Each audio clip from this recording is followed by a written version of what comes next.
Hello everyone, आज हम start कर रहे हैं उपनयन सीरीज़। इसके अंदर हम ये जो उपनयन बुक है भाटिया आश्रम ने रिकमेंड की हुई है, इनकी ये बहुत अच्छी बुक है बेसिक क्वेश्चंस की। इसके अंदर चारों सब्जेक्ट्स हिस्ट्री, जियोग्राफी, पॉलिटी और इकोनॉमिक्स के जो बेसिक क्वेश्चन है जो हर एग्जाम के लिए इम्पोर्टेंट है वो दिए हुए हैं। तो आज हम स्टार्ट करेंगे, सबसे पहले हिस्ट्री से स्टार्ट करेंगे। तो चलिए स्टार्ट करते हैं। फर्स्ट क्वेश्चन है, ईसवी और ईसा पूर्व में अंतर को स्पष्ट कीजिए। जो घटनाएं ईसा के जन्म से पहले की है उसे ईसा पूर्व कहेंगे, और जो घटना ईसा के जन्म के बाद की है उसे हम ईसवी में प्रदर्शित करेंगे।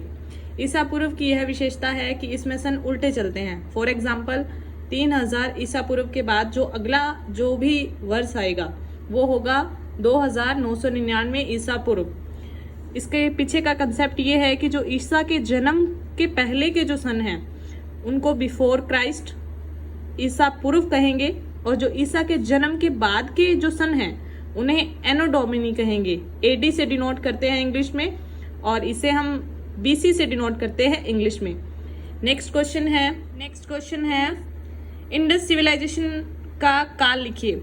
इसके अंदर क्या है कि अपने को टाइम जोन बताना है कि कब जो इंडस सिविलाइजेशन है वो हुआ था। इसका आंसर है 3000 से 1500 ईसा पूर्व, यानी कि ईसा के जन्म से पहले। इसकी व्याख्या दी हुई है कि रेडियो कार्बन विश्लेषण के आधार पर डीपी अग्रवाल ने हड़प्पा सभ्यता की तिथि 2300 ईसा पूर्व से 1750 ईसा पूर्व माना है। यह सर्वाधिक मान्य है। रेडियो कार्बन एक टेक्निक होती है साइंस के अंदर जिससे हम एग्जैक्ट टाइम पता कर सकते हैं। डीपी अग्रवाल एक साइंटिस्ट है, उत्खनन करता है, जिन्होंने हड़प्पा सभ्यता की जो एग्जैक्ट डेट है वो बता रखी है 2300 ईसा पूर्व से 1750 ईसा पूर्व। तो आपको सीधा सीधा ये याद रखना है, अगर आपके ऑप्शन में ये आता है 3000 से 1500 ईसा पूर्व, अगर आपको एग्जैक्ट टाइम पूछा जाता है तो आप याद रखेंगे 2300 ईसा पूर्व से 1750 ईसा पूर्व। उसके बाद नेक्स्ट क्वेश्चन है, सैंधव सभ्यता का सर्वप्रथम कौन सा स्थल खोजा गया और कब खोजा गया। सबसे पहले हड़प्पा जो 1921 में खोजा गया। किसके द्वारा खोजा गया, तो ये दयाराम साहनी के निर्देशन में इसका उत्खनन किया गया। कौन सी रिवर के किनारे, रावी नदी। तो सबसे पहले कौन सा स्थल है, हड़प्पा।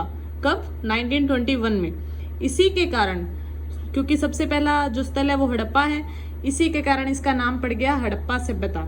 इसका दूसरा नाम क्या है, सिंधु जो सिविलाइजेशन है, सिंधव सभ्यता है, इसको हड़प्पा सभ्यता इसीलिए कहते हैं क्योंकि हड़प्पा पहला स्थल था जो खोजा गया था 1921 में। ये वर्तमान में कहाँ है, पाकिस्तान के पंजाब प्रांत में है।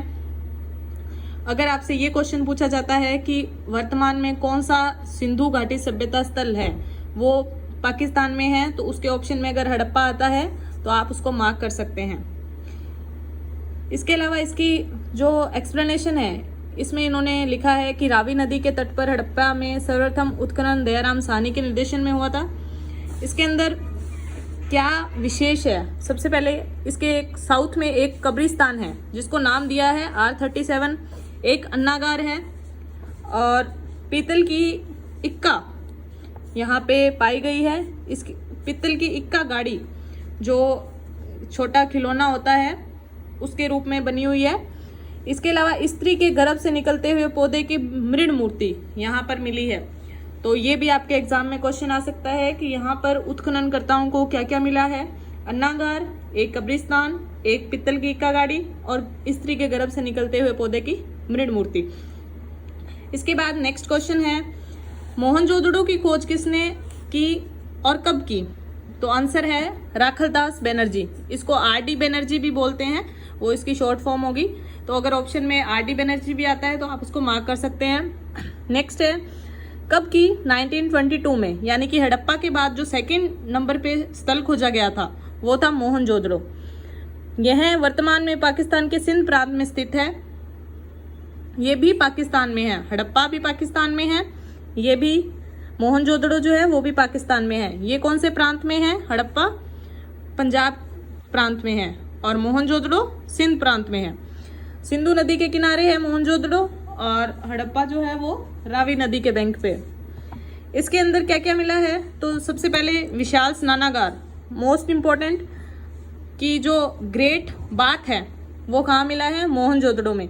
यहाँ पे सबसे बड़ी जो विशाल इमारत है वो है अन्नागार, जहाँ पे ग्रेन को स्टोर किया जाता है, वो यहाँ पे मिला है। इसके अलावा यहाँ पे अवशेष मिले हैं कांसे की नर्तकी की मूर्ति, जिसपे अभी एनसीईआरटी पे विवाद चल रहा है, वो मूर्ति यहीं से मिली है। तो ये रिसेंट एग्जाम में क्वेश्चन पूछा जा सकता है कि जो कांसे की नर्तकी की मूर्ति है वो कहाँ मिली है, मोहनजोदड़ो।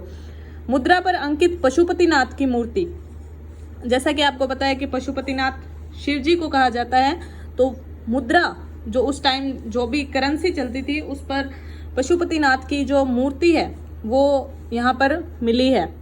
नेक्स्ट क्वेश्चन हम डिस्कस करेंगे। 1953 में कालीबंगा की खोज किस पुरातत्व शास्त्री ने की? तो अमलानंद घोष। राजस्थान के हनुमानगढ़ जिले में घग्गर नदी के किनारे इस सभ्यता स्थल की खोज अमलानंद घोष ने की। कब की? 1953 में, यानी कि थोड़ा टाइम गैप हो गया। जब जब इन्होंने रिवर के किनारे किनारे ये चलते गए और उसके बाद इन्होंने देखा कि यहाँ पर भी एक सभ्यता हो सकती है। 1961 में बीबी लाल और बी के थापर ने यहाँ उत्खनन करवाया। किसने उत्खनन करवाया? बीबी लाल और बी के थापर ने। घरों के निर्माण कच्ची ईंटों से होने के कारण इसे सिंधु घाटी सभ्यता की दीनहीन बस्ती कहा गया। तो किसे दीनहीन बस्ती से संबोधित किया जाता है? तो आंसर होगा कालीबंगा। इसके अलावा डॉक्टर दशरथ शर्मा ने कालीबंगा को सिंधु सभ्यता की तीसरी राजधानी कहा है। ये आपके एग्जाम पॉइंट ऑफ व्यू से बहुत ज्यादा इंपॉर्टेंट है कि सिंधु सभ्यता की तीसरी राजधानी किसे कहा गया है? कालीबंगा। नेक्स्ट क्वेश्चन, गुजरात स्थित किस सिंधु स्थल से गोदी अर्थात बंदरगाह के अवशेष प्राप्त हुए हैं? तो अपने को पता है अभी वर्तमान में क्या है कि जो गुजरात का बंदरगाह है वो कांडला है, लेकिन उस टाइम भी कोई बंदरगाह रहा होगा क्योंकि सी जो है वो पोर्ट बना हुआ है गुजरात में। गुजरात की जो बॉर्डर है वो सी से लगती है। तो उस टाइम जो बंदरगाह था उसका नाम है लोथल। किस नदी के किनारे? भोगवा नदी के किनारे, क्योंकि उस टाइम कोई नदी रही होगी जो समुद्र में जाकर मिलती होगी और उस नदी के किनारे जो है वो लोथल बना हुआ था और जो एक बंदरगाह के रूप में उस टाइम काम करता था। क्योंकि दुनिया में और भी कहीं सभ्यताएं थी, उनसे व्यापार वगैरह होता होगा उस टाइम। यहाँ पर एक डॉकयार्ड के अवशेष मिले हैं। डॉकयार्ड यानी कि जहाँ पे जहाज वगैरह बनाए जाते हैं या उतारे जाते हैं, इस तरीके का कुछ चीजें होती हैं। लोथल से मणके बनाने का कारखाना भी मिला है। मणके जो भी मोती वगैरह सी से मिलते हैं वहाँ उनको तराश के मणके बनाए जाते थे, तो ये वहाँ पे अवशेष उसके मिले हैं। नेक्स्ट क्वेश्चन है, किस सिंधु स्थल से अग्निवेदियां और जुते हुए खेत के प्रमाण मिले हैं? अग्निवेदियां यानी कि जहाँ पे यज्ञ वगैरह होते होंगे, हवन वगैरह होते होंगे, और जुते हुए खेत उस टाइम पे भी लोग कृषि करते थे, फसल जो है वो उगाते थे। तो इसका आंसर हो जाएगा कालीबंगा। कालीबंगा से प्राक हड़प्पा काल के जुते हुए खेत का साक्ष्य मिला है। तो आपको सिंपल इतना याद रखना है कि जुते हुए खेत का प्रमाण कहाँ मिला है? कालीबंगा। नेक्स्ट इसमें इंफॉर्मेशन दी हुई है एएसआई के बारे में, जो भारतीय पुरातत्व सर्वेक्षण विभाग है, इसके बारे में। इसकी स्थापना कब हुई? 1861 में। किसने की? अलेक्जेंडर कनिंघम ने की, जो इसके महानिदेशक भी बने। ये किस मंत्रालय के अंडर आता है? संस्कृति मंत्रालय। तो ये आपसे क्वेश्चन पूछा जा सकता है कि किस मंत्रालय के अंदर जो है सर्वेक्षण, जो भारतीय पुरातत्व सर्वेक्षण विभाग है वो कार्य करता है? तो आंसर हो जाएगा संस्कृति मंत्रालय। इसके बाद है, इसका क्या क्या उद्देश्य है? पुरातात्विक अनुसंधान करना, संरक्षण करना और देश के सांस्कृतिक स्मारकों की रक्षा करना। जो पुराने टाइम के जो भी हमारी संस्कृति है उसको बचाने के लिए ये काम करता है, उनकी रक्षा करता है और संरक्षण का काम करता है। टाइम टू टाइम उनकी किस तरीके से देखभाल करनी है, तो ये एएसआई विभाग उनसे डील करता है। नेक्स्ट क्वेश्चन है, विशाल स्नानागार की प्राप्ति किस सिंधु स्थल से हुई? मोहनजोदड़ो। नेक्स्ट हमारा क्वेश्चन है, विशाल स्नानागार की प्राप्ति किस सिंधु स्थल से हुई? तो आंसर हो जाएगा मोहनजोदड़ो। ये हमने पहले भी डिस्कस किया है। ये स्नानागार किस उद्देश्य के लिए होते थे? धार्मिक उद्देश्य। जो भी इनका धर्म उस टाइम ये फॉलो करते थे, रिलीजन, उसके अंदर ऐसी कोई मान्यता रही होगी कि इन स्नानागारों में स्नान करना है, एक विशेष दिन हुआ होगा। मार्शल ने इन्हें तत्कालीन विश्व का एक आश्चर्यजनक निर्माण कहा है कि उस टाइम भी ऐसे लोग थे जिनका मानना था इस तरीके के स्नानागार बनाए जाते होंगे। उसके बाद नेक्स्ट क्वेश्चन है, सेंधव सभ्यता की 3 विशेषताएं लिखिए। सबसे पहले नगर प्रधान सभ्यता, उस टाइम भी नगरीकरण रहा होगा। व्यापार प्रधान सभ्यता और कांस्य सभ्यता, तो उस टाइम जो धातु थी वो कौन सी यूज में ली जाती थी? कांस्य। नगर प्रधान सभ्यता थी, व्यापार प्रधान थी, उस टाइम भी व्यापार होता था। अगर आपसे ऐसे पूछा जाता है ऑप्शन देके कि उस टाइम कौन सा व्यवसाय जो ज्यादा लोग प्रेफर करते थे, ऑप्शन में अगर कृषि हो, व्यापार हो या अन्य कुछ भी हो, तो आप उस टाइम क्या मार्क करेंगे? व्यापार। सेंधव सभ्यता की नगर योजना जो ग्रिड पैटर्न था, ऐसे 90 डिग्री पे जो घर बने हुए थे और नालियां वगैरह बनी हुई थी, तो वो पैटर्न पे आधारित था जो नगर योजना थी। आज के शहर भी उसका मुकाबला नहीं कर पाते। इसकी जो जल निकास प्रणाली है, ड्रेनेज सिस्टम है, वो इसकी प्रमुख विशेषता है। इतने अच्छे से विकसित किया हुआ था कि हम उसकी कल्पना भी नहीं कर सकते कि उस टाइम के लोग भी इतने समझदार रहे होंगे या उनके पास इतनी टेक्निक रही होगी कि उन्होंने इतने अच्छे से इसको मैनेज किया हुआ था। वैदिक काल 1500 से 600 ईसा पूर्व में कौन कौन से वेद और महाकाव्य लिखे गए? कुल कितने महाजनपदों की स्थापना हुई? एक ही क्वेश्चन में आपको 3 इंपॉर्टेंट फैक्ट्स याद करने हैं। सबसे पहले है 4 वेद। कौन कौन से वेद हैं? ऋग्वेद, सामवेद, यजुर्वेद, अथर्ववेद। उसके बाद 2 महाकाव्य, रामायण और महाभारत।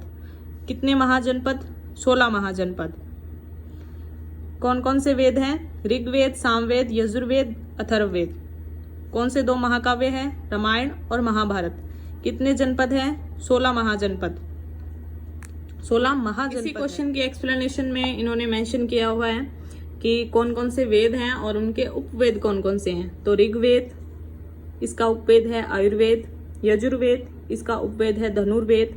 सामवेद, इसका उपवेद है गंधर्ववेद। नेक्स्ट है अथर्ववेद, इसका उपवेद है शिल्पवेद। तो ये आपको अच्छे से लर्न करना है। ऋग्वेद का उपवेद कौन सा है? आयुर्वेद। यजुर्वेद का उपवेद कौन सा है? धनुर्वेद। सामवेद का उपवेद कौन सा है? गंधर्ववेद। अथर्ववेद का उपवेद कौन सा है? शिल्पवेद। 6ठी शताब्दी ईसा पूर्व गंगा घाटी में 16 महाजनपदों का उदय हुआ। इसे द्वितीय नगरीय क्रांति कहा जाता है। इनकी सूची बौद्ध ग्रंथ अंगुत्तर निकाय और जैन ग्रंथ भगवती सूत्र में मिलती है। तो आपको ये भी अच्छे से याद करना है कि बौद्ध ग्रंथ कौन सा है जिसमें इसकी जानकारी मिलती है, तो वो है अंगुत्तर निकाय, और जैन ग्रंथ कौन सा है? भगवती सूत्र। द्वितीय नगरीय क्रांति क्यों कहा गया? क्योंकि पहली तो आपको जैसे पता ही है कि सिंधु घाटी सभ्यता है, वो भी एक नगर प्रधान सभ्यता थी। तो सेकंड जो अर्बन सिविलाइजेशन इसको कहा गया, जो 16 महाजनपद है इनकी स्थापना को। नेक्स्ट क्वेश्चन है, वैदिक काल को मोटे रूप से किन 2 कालों में बांटा गया है? काल और नाम लिखिए। सबसे पहले है ऋग्वैदिक काल 1500 से 1000 ईसा पूर्व। उसके बाद है उत्तर वैदिक काल 1000 से 600 ईसा पूर्व। वैदिक सभ्यता मूलतः क्या थी? ग्रामीण थी। जैसा कि हमने पढ़ा है पहले भी कि इंडस सिविलाइजेशन क्या था? नगर प्रधान। लेकिन वैदिक सभ्यता क्या है? ग्रामीण। ये किस पर आधारित थी? पशुपालन पर। और जो सेंधव सभ्यता है वो किस पर आधारित थी? व्यापार पर। तो आपको फैक्ट साथ के साथ रिकॉल करते हुए चलना है। नेक्स्ट है ऋग्वैदिक काल 1500 से 1000 ईसा पूर्व का सबसे प्रमुख देवता कौन था? तो नेक्स्ट क्वेश्चन है, मैं प्रमुख भारतीय दर्शनों के नाम लिख रहा हूं, आप इनके प्रवर्तकों के नाम क्रमशः बताइए। तो इनके नाम बताने हैं क्रमशः चार्वाक, सांख्य, योग, न्याय, पूर्व मीमांसा, उत्तर मीमांसा और वैशेषिक। तो इनके आपको नाम नंबर वाइज लर्न करने हैं। सबसे पहले चार्वाक है, चार्वाक के 4 वाक्य हो जाएंगे। उसके बाद है सांख्य के कौन हो जाएंगे? कपिल। उसके बाद है योग के कौन हो जाएंगे? पतंजलि। योग का तो आपको सीधा ही याद रह जाएगा क्योंकि पतंजलि जो नाम की ब्रांड है वो जो बाबा रामदेव है वो चला रहे हैं, तो वो योग को बहुत ज़्यादा प्रमोट करते हैं। उसके बाद नेक्स्ट है न्याय, गौतम। उसके बाद पूर्व मीमांसा, जैमिनी। ये गूगल जैमिनी वाला जैमिनी नहीं है, पूर्व मीमांसा जैमिनी। उत्तर मीमांसा, बादरायण। वैशेषिक, कर्णाद या उल्लुक। आप ऐसे याद रखेंगे कि पूर्व मीमांसा ये है जैमिनी, हमारा जन्म पहले होता है तो उसको पूर्व से याद रखेंगे। उसके बाद उत्तर मीमांसा, उत्तर का मतलब क्या होता है कि प्रश्न के बाद उत्तर होता है, तो इसको याद रखेंगे बादरायण। उत्तर मीमांसा बादरायण। और पूर्व मीमांसा क्या हो जाएगा, जैमिनी। जैसे जन्म हमारा पहले होता है तो पूर्व मीमांसा, और उत्तर यानी कि उत्तर बाद में दिया जाता है तो इसका बादरायण। चारवाक का चारवाक हो जाएगा, सांख्य का कपिल हो जाएगा, योग पतंजलि, न्याय गौतम। गौतम से गौतम बुद्ध को याद कीजिए, गौतम बुद्ध ने न्याय के लिए काम किया था, तो वो न्याय में विश्वास रखते थे, सामाजिक एकता में विश्वास रखते थे, या उनके धर्म मतलब बहुत अच्छा धर्म माना गया है, तो न्याय गौतम ऐसे याद रख सकते हैं। वैशेषिक, कर्णाद, उल्लुक ऐसे याद रखना है। इस वीडियो में हमने बेसिक जो 15 क्वेश्चन है एंशिएंट हिस्ट्री के वो कवर किए हैं। नेक्स्ट वीडियो में हम पूरी एंशिएंट हिस्ट्री को कवर कर लेंगे इस बुक के थ्रू। अगर आपको कोई भी डाउट हो तो आप कमेंट सेक्शन में मेंशन कर सकते हैं। ज़्यादा से ज़्यादा इस वीडियो को शेयर कीजिए, लाइक कीजिए और अच्छे से पढ़ाई करते रहिए। आई होप आपको समझ आ गया होगा। ये बेसिक क्वेश्चन आपके एग्ज़ाम के पॉइंट ऑफ व्यू से बहुत ज़्यादा इम्पोर्टेंट है। आप पहले इन बेसिक क्वेश्चन को अच्छे से याद कर लीजिए, और साथ में जब भी आप पढ़ें, इस क्लास को लें, तो आप बुक लेकर बैठे ताकि एक्सप्लेनेशन को लाइन टू लाइन मैच कर सकें और अच्छे से लर्न कर पाएँ। Thank you.